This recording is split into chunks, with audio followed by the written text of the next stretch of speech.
Kata dia yang saya lihat nggak pernah kesini, tetap jaga di luar, masih berani jaga di luar. Padahal yang dua lain itu pun setiap jaga di luar mereka masih tetap ketakutan gitu. Dalam hati gue, gila, ternyata gue kira gue doang yang digangguin. Ternyata yang gue security lain juga ini digangguin si Mas Anwar sama si Mas Ridwan ini kan. Iya. Oh gitu Pak, terus gue tanya dong, Bapak tahu nggak sih sejarah tempat ini dulunya apa? Gue gituin kan, kok sampai kayak gini banget gitu digangguinnya. Nah terus dia cuma cerita, dia bilang dia denger lah cerita-cerita orang-orang situ lah ya kan, sebelum rumah ini kosong. Nah, dia kan emang udah lumayan lama dagang di situ kan. Jadi sebelum rumah ini kosong, tadinya rumah ini tuh ditinggalin sama ada keluarga tuh 5 orang gitu, yang 3 ini anaknya, 2 ini orang tuanya, tapi udah tua, udah kakek-kakek sama nenek-nenek. Ada satu momen di mana anaknya ini pergi keluar kota ngurusin kerjaan atau apalah, intinya ditinggal orang tuanya. Nah pas orang tuanya ditinggal, ternyata berapa hari kemudian rumahnya mereka ini kemalingan gitu, kerampokan lah ya, kemalingan, kerampokan segala macam. Si orang tuanya ini meninggal, dibunuh. Iya, si nenek-nenek sama kakek-kakek ini kan meninggal di rumah itu. Baru ditemukannya setelah anaknya ini pulang 2 minggu kemudian. Kenapa nggak bisa kecium bau bangkai atau apa? Karena rumahnya mereka tuh luas banget. Luas halamannya. Luas halamannya, rumahnya tuh kecil di tengah-tengah. Iya. Ya bangunan rumah 3 kamar gitu lah, pokoknya nggak yang gede-gede banget, nggak.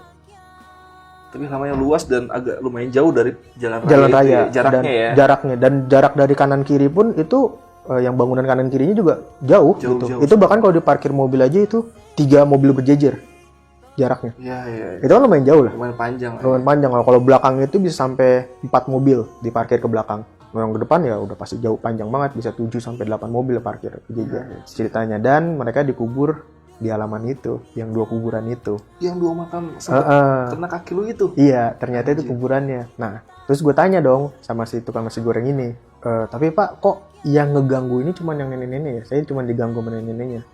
Lah emang gitu Mas, kata dia. Yang kakek-kakeknya ini kita juga nggak tahu kenapa nggak pernah nongol. Tapi yang selalu nongolnya nenek-nenek.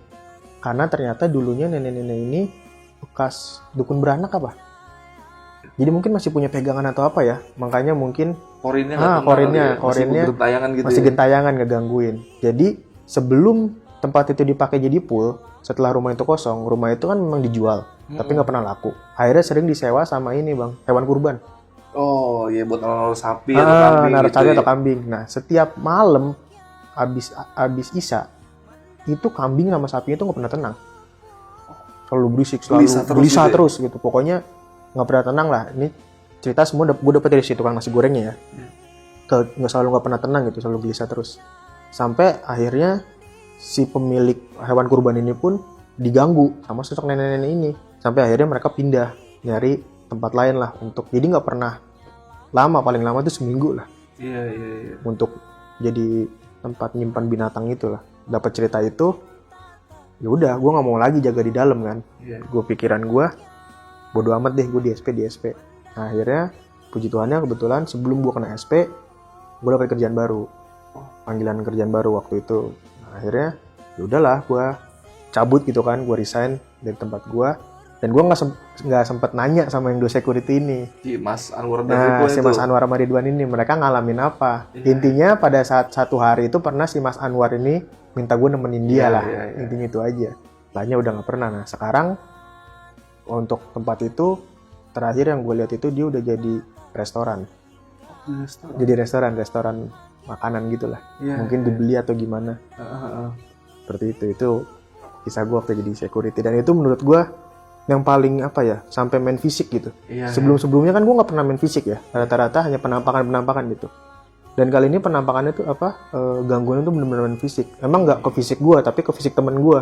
Yang temen gue sampai pingsan dan ditahan seperti itu, dan mobil goyang-goyangin tuh menurut gue udah di luar logika banget sih.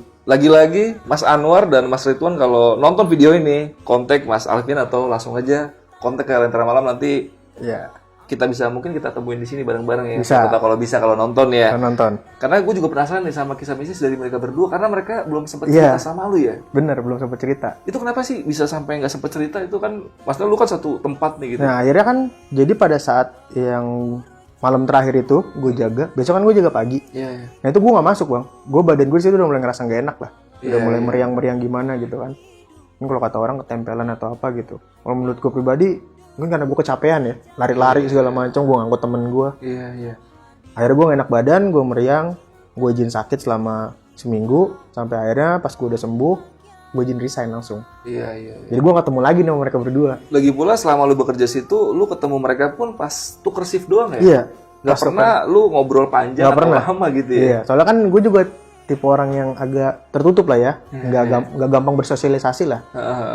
Jadi kan ya itu buat gue mereka teman baru gue gitu kan. Dan apalagi ketemu cuma pada saat tuker shift doang. Jadi